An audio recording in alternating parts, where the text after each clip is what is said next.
whether it be on Afghanistan or any issue. And certainly we don't release names of people we meet with, particularly if they would prefer that they not be released. And I think that is something that we need to continue as an issue. And if they want themselves to maintain, or say to the press or anyone else that they were a part of it, then that is certainly their prerogative. But that's not something that we do, and this is not just on Afghanistan. Our meetings, when we meet, particularly with members of civil society, are closed meetings, and we're not hiding anything, but we want to have good discussions and have any participant feel very comfortable. So, yeah.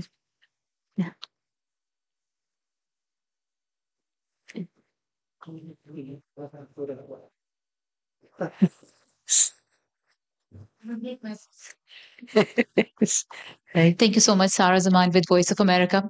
So this time, given the criticism of having a separate meeting with Taliban and meeting separately with civil society activists, it seems as if the Taliban are not going to agree in the future also to sit with anyone else. They've made it very clear in these two meetings that you have held in February and now. Would the UN again consider repeating this exercise the same way, or would you, for future meetings, then consider changing the format so that UN does not receive the type of criticism that it has? The Taliban would not sit with civil society activists. It's quite clear. Yeah, well, I would never say never. Okay, I think we'll see as we go forward how we're going to manage this issue. I think it's a decision that not only we have to make, but also those who attend, the envoys who attend, on whether they think what they think who should be present, if you will.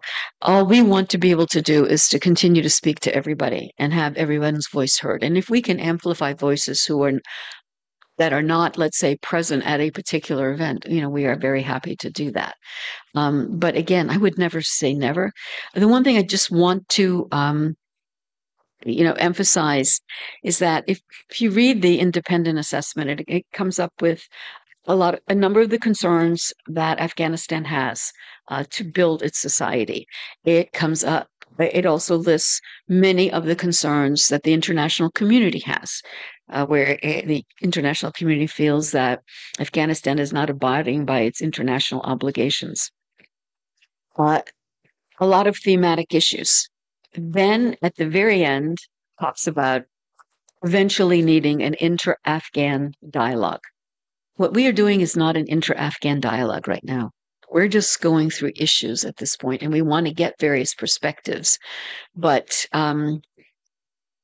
let's be perfectly honest. The citizens and the de facto authorities are not ready for sitting down at the table with each other. At least they weren't for this past meeting. I'm sorry. Yeah. Sorry about that. Thank you. Yeah. That's right. Yes. Thank you. And thanks for the interest that you have in this process. Thank you.